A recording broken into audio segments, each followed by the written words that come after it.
이번 시간은 원의 방정식에 대해서 알아보도록 하겠습니다. 원이란 건 무엇일까요? 원이란 건 보통 동그라미를 얘기하죠. 얘 원이잖아요. 정확히 원이죠. 그런데 동그라미라고 하면은 얘도 원 아니에요? 얘도 원이고요. 그런데 얘네들은 동그랗긴 하지만 뭔가 원이라기에는 좀 찌그러진 동그라미죠. 얘네들은 그냥 동그라미라는 말로만 표현하기에는 원이라고 좀 말하기 좀 그래요. 그래서 얘만 오직 이 녀석만 원이라고 말할 수 있기 위해서 어떻게 원이라는 말을 정의, 즉 꾸며줘야 될까요? 원이란 말이 오직 얘만 표현하기 위해서는요, 얘처럼 한 위의 점으로부터 일정한 거리 위에 있는 모든 점으로 이루어진 도형이다 라고 하네요. 무슨 말인지 어렵죠?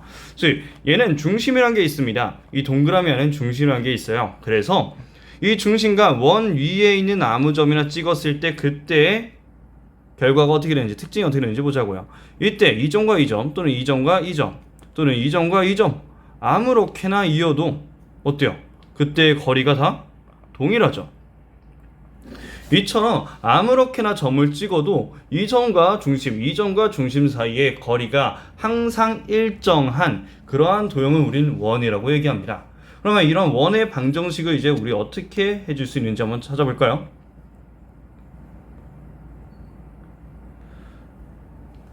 원에는 방금 중심이 있다고 했습니다. 이 중심을 A, B라고 하고요. 그때 반지름을 R이라고 해볼게요. 그럼 그림이 이렇게 그려지겠네요. 원이 이렇게 생겼을 때 중심의 좌표가 A, B인 거죠.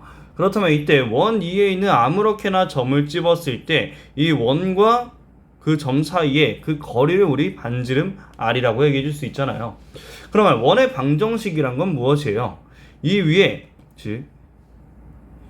아무렇게나 점을 찍었을 때 이 점의 좌표가 만족시키는 방정식, 그 등식은 무엇이냐를 찾는 거죠.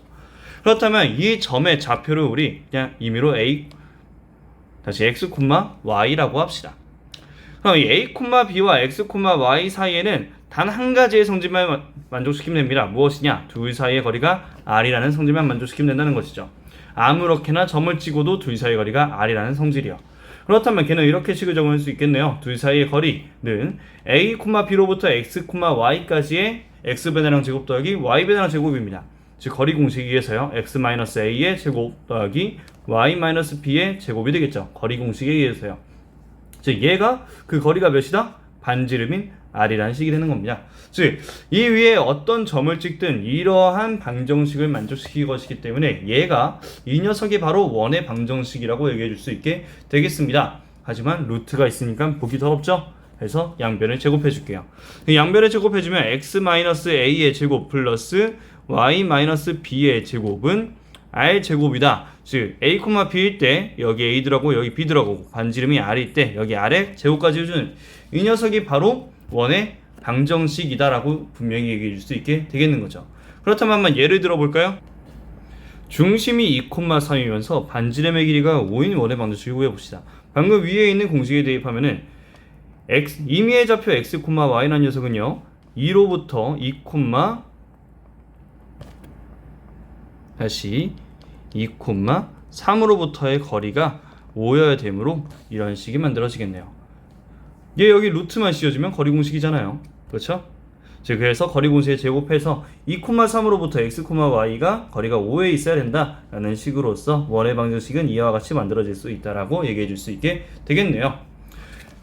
그렇다면 위에 이 녀석을 우린 보통 이런 형식으로 쓰는 걸 원의 방정식의 표준형이라고 얘기하거든요. 이 표준형을 전개해서 한쪽으로 몰아넣으면 이와 같은 꼴이 될 수 있겠죠. 그래서 얘를 우린 원의 방정식의 일반형이라고 얘기해 줍니다. 그러면 우린 분명히 이 원의 방정식을 전개하면 밑에 있는 꼴이 된다는 건 알겠어요. 그런데 이 꼴은 무조건 원의 방정식의 형태다라고 얘기해 줄 수 있을까요? 그럼 얘가 분명히 원이라고 한다면 대체 어떤 특징을 가진 원인지, 중심은 어디 있지, 반지름은 무엇일지 한번 생각을 해보도록 합시다. 그리고 생각해보기 2번은요. 우리가 마치 내분점, 외분점에서나 봤을 법한 이러한 비율이요. 원을 정의하는 데도 이용될 수 있다고 합니다. 여러분들 한번 이것을 이용해서 원이 어떻게 정의된다는 것인지 밑에 있는 활동들을 활용해서 한번 알아가 보도록 합시다.